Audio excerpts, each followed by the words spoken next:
Mumbai Tug brought to you by Sunny's World. Pune's Pride Sunny's World, life in Funshine. Resort weddings, events, restaurants, adventure wellness. Sunny's World, perfect destination for every occasion. 1995 ला महाराष्ट्रात पहिल्यांदा युती सरकार आलं आणि त्यानंतर युती सरकारमध्ये महादेव शिवणकर हे जलसंपदा मंत्री झाले. कालांतराने त्यांच्यावरती काही आरोप झाले म्हणून त्यांचा राजीनामा झाला. पण मुद्दा असा आहे, यावेळी शिवणकरांसोबत एक व्यक्ती काम करायची. नंतरच्या काळात त्या व्यक्तीचं बाळासाहेबांसोबत जुळलं. तिथून शिवसेनेतर्फे केंद्रीय मंत्रीपद मिळालं आणि कालांतराने संबंधित व्यक्ती आत्ता अगदी रिसेंट 2-3 वर्षांमध्ये परत एकदा अजित पवारांना येऊन मिळाली.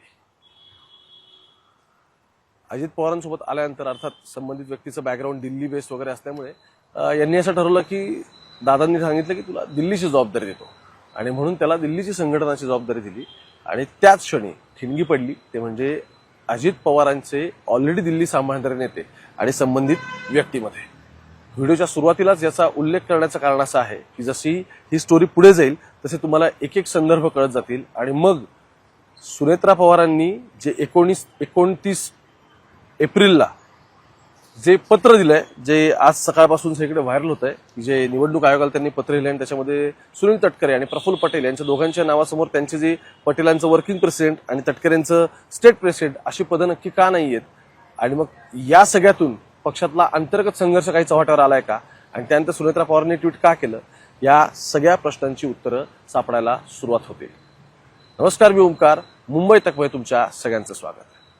3 गोष्टी अत्यंत महत्वाच्या आहेत ज्या आजच्या स्टोरी संदर्भातल्या आहेत. गोष्ट क्रमांक 1, माझ्या हातात आता 2 महत्वाची पत्र आहेत आणि त्या पत्रांचे त्यामध्ये खाली दिलेले आणखी काही डॉक्युमेंट्स आहेत. यातून साधारण क्रोनॉलॉजी काय हे तुम्हाला क्लिअर होऊन जाईल. त्यामुळे ही 2 पत्रांची गोष्ट. दुसरं, एनसीपी मध्ये काय चाललंय हे सुनेत्रा पवार, पार्थ पवार आणि इकडे प्रफुल्ल पटेल, सुनील तटकरे अशा अँगलने जेव्हा आपण बघतो त्यावेळी इंटरनल नक्की काय आहे. आणि चौथं, जो संदर्भ मी तुम्हाला व्हिडिओच्या सुरुवातीला दिला त्याचा रेफरन्स ह्या व्हिडिओच्या सगळ्यात एंडला असेल. त्यामुळे व्हिडिओ लक्ष देऊन ऐका, मग तुमच्या डोक्यातल्या बाकी गोष्टी सुद्धा क्लिअर होतील. कारण हाच या सगळ्या स्टोरीचा इन्सायडर आहे, तोच या स्टोरीचा जिस्ट आहे. आणि मगच तुम्हाला कळेल की आतापर्यंत अजित पवार परत एकदा मर्जर करायचं आहे हे का म्हणत होते. नमस्कार, मी ओमकार. परत एकदा स्वागत करतो तुमचं मुंबई तकमध्ये. सुरुवात करूया. पहिलं पत्र माझ्या हातात आहे 18 तारखेचं. 18 फेब्रुवारीला पत्र ड्राफ्ट झालं. पत्र कोणी ड्राफ्ट केलंय? Brijmohan Shrivastava, national general secretary आणि चीफ नॅशनल स्पोक्सपर्सन एनसीपी. 18 तारखेचं पत्र 18 फेब्रुवारीचं समजून घ्या. 28 जानेवारीला आई दादा गेले. 18 फेब्रुवारीला पत्र ड्राफ्ट झालं. त्या पत्रात असं म्हणण्यात आलं आहे की नॅशनल कन्व्हेन्शन नोटीस म्हणजे पक्षाची राष्ट्रीय कार्यकारिणी बोलवायची आहे आणि त्याच्यासाठीची नोटीस इश्यू करण्यात आली. नवी दिल्लीतून पत्र गेलं. त्यात लिहिलं आहे की national convention has been convened for the election of the national president of national Congress party on Thursday 26 February दुपारी 4:30 वाजता. त्याचं मग पुढे वरळीचं ठिकाण विकाण सगळं दिलेलं आहे. म्हणजे थोडक्यात काय, नोटीस काढण्यात आली 18 तारखेला फेब्रुवारीला आणि त्यात दिलं की 26 फेब्रुवारीला नॅशनल कन्व्हेन्शन बोलण्यात आलं आहे आणि त्याला पक्षाच्या ज्या कार्यकारिणीतले सगळे सदस्य आहेत त्यांनी उपस्थित राहावं. आणि त्या संदर्भात खाली असं त्या याच्यावरती लिहिलं आहे की approved by the national working president Shri Praful Patel आणि खाली ब्रिजमोहन श्रीवास्तवची सही. आता 26 तारखेला हे कॉल होतं नॅशनल कन्व्हेन्शन. ठीक आहे, 26 तारखेला कॉल होतो. त्यात काय ठराव होतो आपण ते बघू आणि मग तुम्हाला पुढच्या पत्राची तारीख देतो. पण तोपर्यंत 2 गोष्टी समजून घेतल्या पाहिजेत. 26 तारखेचं पत्र 18 फेब्रुवारीचं पत्र आल्यानंतर 26 तारखेची कार्यकारिणी येते. मग 26च्या कार्यकारिणीमध्ये रिझोल्युशन पास होतं. तर काय होतं की वी द अंडरसाइंड मेंबर्स, ज्यांनी खाली सह्या केल्या हे सगळे members of the national Congress party here by resolve and unanimously elect Shrimati Sunetra Ajit Pawar as a national president of NCP along with order elected members as per the procedure prescribed under the party constitution. आणि मग खाली त्यांनी हे दिलंय की कोणकोणत्या अमेंडमेंटनुसार आम्ही त्यांना कॉन्स्टिट्यूशनच्या जे निवडणूक आयोगाचे आहेत त्याच्यानुसार आम्ही त्यांना कसं आता राष्ट्रीय कार्यकारिणीमध्ये आम्ही त्यांना घेतलेलं आहे. सुनेत्रा पवार या पक्षाच्या नॅशनल प्रेसिडेंट असतील हे त्यांनी क्लिअर केलं. आणि मग खाली Sunetra Pawar member of parliament त्यावेळी ते राज्यसभेवरती होत्या, निवडणुका कारण नंतर झाल्या एप्रिल मे मध्ये. सो त्यावेळी त्यांचं इथे नाव लिहिलं राज्यसभा आणि पुढे त्यांची सही आहे. आणि हे नॅशनलिस्ट काँग्रेस पार्टीने 26 तारखेला जे कन्व्हेन्शन झालं त्याच्यामध्ये म्हटलं. आता याच्यामध्ये त्यांनी काय म्हटलेलं होतं की we the member here by unanimously, आणि म्हणतात की अंडरसाइंड मेंबर्स कोण कोण आहे याच्यामध्ये सुनेत्रा अजित पवार प्रेसिडेंट आहेत, बरोबर.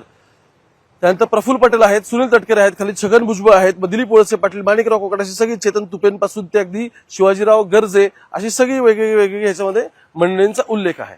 आता जेव्हा 26 तारखेला सगळं झालं त्यानंतर त्यांनी इलेक्शन कमिशनला आमची ही सगळी कार्यकारिणी झालेली आहे, आम्ही याच्यामध्ये हे रिझोल्युशन पास केलेलं आहे, हे 10 मार्चला हे एनसीपीच्या लेटर हेडवरचं पत्र आहे माझ्याकडे, हे 10 मार्चला त्यांनी कळवलं आणि 10 मार्चला त्यांनी इलेक्शन कमिशनचा याच्यावरती रिसिव्ड म्हणून शिक्का सुद्धा आहे भारतीय निर्वाचन आयोगचा, इलेक्शन कमिशन ऑफ इंडियाचा.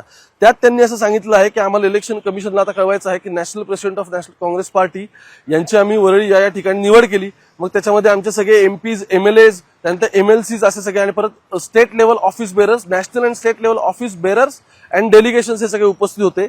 आणि मग details of the national convention held on 26 February along with the resolution list असं सगळं केलं. खाली सुनेत्रा पवारांची तिथे नॅशनल प्रेसिडेंट म्हणून आहे आणि याच्यावरती पक्षाचा सुद्धा सही आणि शिक्का देण्यात आला आहे. आता इथून खरी स्टोरीला सुरुवात होते.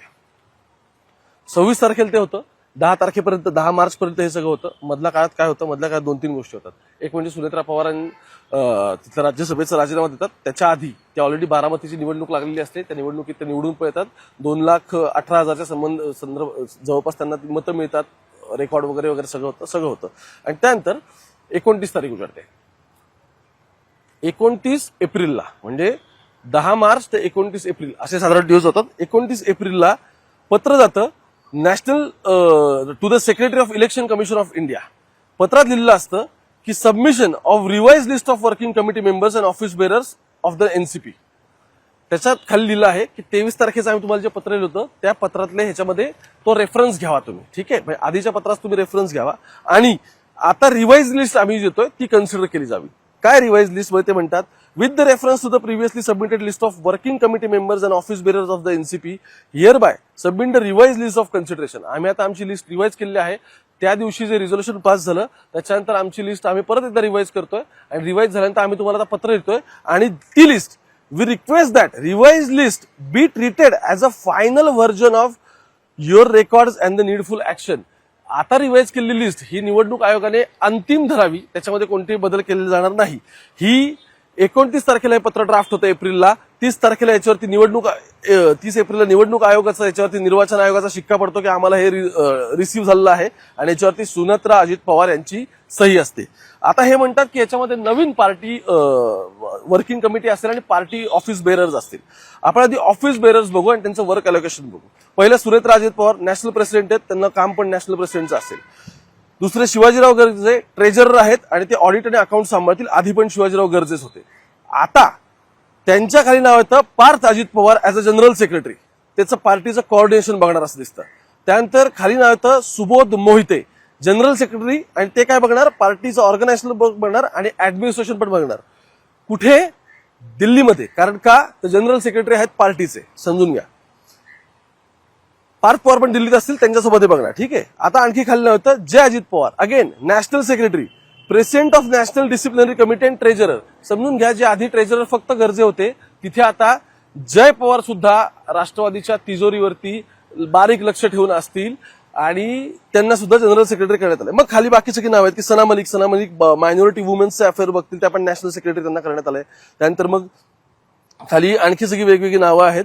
धनंजय शर्मा आहे नॅशनल सेक्रेटरी, ते किसान सभा वगैरे सिनियर सिटीजन डिसेबिलिटीज बघणार आहेत. आणखी एक बोके म्हणून कोणतरी ते स्पोर्ट्स कल्चर ऍक्टिव्हिटीज बघणार आहेत. हे झाले ऑफिस बेरर.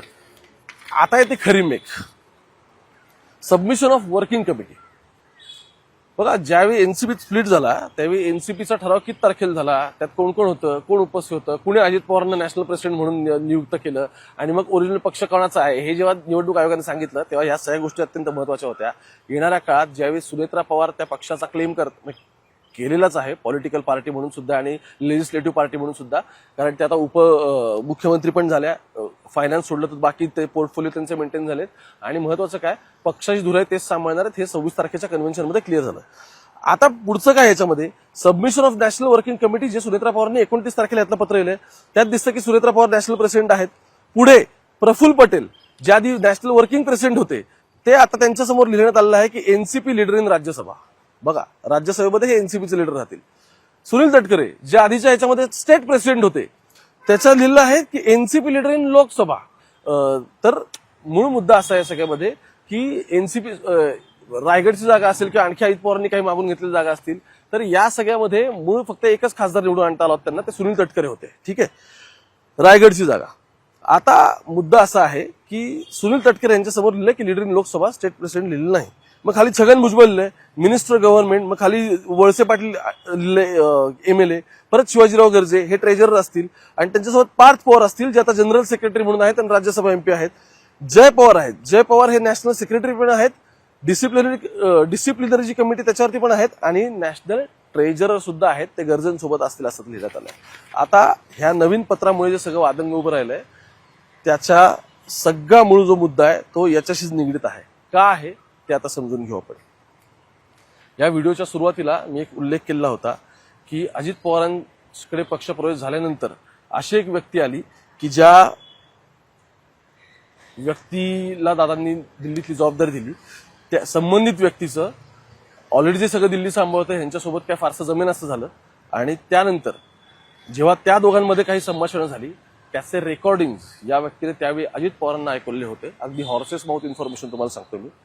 त्या ऐकल्यानंतर अजित पवारांचा याच्यावरती रिप्लाय होता की एक थोडे दिवस आपण थांबू आणि त्यानंतर आपण याच्यावरती काय करायचं ते बघू, पण आत्ता काय कोणाला बोलू नका. त्याचं कारण हे होतं की अजित पवार पार्टी मर्जर करण्याच्या तयारीमध्ये होते आणि त्या संदर्भात त्यांच्या ऑफिशियल मिटिंग्स पण झालेल्या होत्या. आत्ता मध्ये काही गडबड नको म्हणून तो विषय मागे राहिला. 28 तारखेला दादा गेले, त्याच्यानंतर पार्थ पवार आणि सुनेत्रा पवार यांना संबंधित व्यक्तीने हे रेकॉर्डिंग ऐकवले, आणि त्यानंतर खरा मिठाचा खडा पडायला सुरुवात झाली. मी आत्ताही तुम्हाला पत्र वाचून दाखवली. माझ्या माहितीनुसार संबंधित पत्रांचं ड्राफ्टिंग करण्यामध्ये ह्या व्यक्तीचा महत्वाचा वाटा होता. आणि दुसरं काय, येणाऱ्या काळामध्ये दिल्लीमध्ये पार्थ पवारांसोबत सुद्धा तुम्हाला ही व्यक्ती वारंवार दिसेल. बाकी राजकारण कशा पद्धतीने चाललंय महाराष्ट्रात, काय चाललंय, एनसीपी मध्ये काय घडामोडी घडतात, या सगळ्या अपडेट तुम्हाला देत राहील. आणि महत्वाचं काय, आत्ताच्या घडीला एक गोष्ट सुनेत्रा पवारांनी केली ते म्हणजे त्यांनी ट्विट केलं. सुनेत्रा पवारांनी काय म्हटलं ट्विटमध्ये, त्या असं म्हणाल्या की it is a clerical mistake असं त्या म्हणतात. हे सगळं झाल्यानंतर समजून घ्या, इतकी मोठी पत्र ज्यावेळी जातात इलेक्शन कमिशनला, त्यांनी किती वाजता ट्विट केलं मी तुम्हाला सांगतो. 12 तासापूर्वी, आता मी व्हिडिओ रेकॉर्ड करतो तेव्हा 12 तासापूर्वी केलं ट्विट आहे. रात्री 1 वाजताचं हे ट्विट आहे. A list of office bearers of NCP circulating in the media has a clerical mistake and will be corrected soon. So आत्ता ज्या सगळ्या मिस्टेक झालेल्या आहेत असं त्यांचं म्हणणं आहे, या क्लेरिकल आहेत, कारकून मिस्टेक आहेत. ठीक आहे, त्यांनी त्यांचं एक्सप्लेनेशन दिलंय, पण मूळ मुद्दा असा आहे की त्या रिवाईज करून नव्याने लेटर काढून इलेक्शन कमिशनला ते आता सबमिट करणार आहेत का, हा प्रश्न अनुत्तरित राहतो. आणि महत्वाचं काय, या सगळ्यातून केडरला जो काही मेसेज झालाय, महाराष्ट्राला मेसेज दिलाय, तो आता ऑलरेडी गेलेला आहे. हे मला इंटरेस्टिंग गोष्ट ही वाटते. काल ही सगळी मंडळी म्हणजे एक दिवस आधी माझ्या माहितीनुसार सुवेंदू अधिकारींच्या शपथविधीला, आणि त्यानंतर काल ही सगळी मंडळी हेमंत बिस्वा सर्वांच्या शपथविधीला होती. अगदी पार्थ पवार स्वतः होते, प्रफुल्ल सुनील तटकरे, सुनेत्रा पवार वगैरे हे सगळे एकाच चार्टने गेल्याचं मला कळलं. आणि त्यानंतर हे सगळं सुरू असतानाच ह्या नोटिसीचा सगळा विषय समोर आला, आणि त्यानंतर या घडामोडी महाराष्ट्रासमोर येतात. मी जाता परत एकदा प्रश्न विचारतो, काय वाटतं तुम्हाला की हे रेकॉर्डिंग्स कुणी ऐकवले असतील? बघत राहा मुंबई तक. कमेंट करायला मात्र विसरू नका. आणखी काय घडामोडी घडतात ह्या आपण सगळ्यात आधी तुमच्यापर्यंत पोहोचवणार आहे. अगदी हॉर्सेस माउथ इन्फॉर्मेशन आहे. सुनेत्रा पवार उपमुख्यमंत्री होतील, पक्ष सगळ्या धुरा त्याच सांभाळतील, ही बातमी पहिली मी दिली होती महाराष्ट्राला. आणि त्यानंतर आता परत एकदा एक नवीन गंमत पाहत राहा मुंबई तक. कॅमेरा पर्सन गोपाळ सोबत मी ओंकार थेट पुण्यावरून.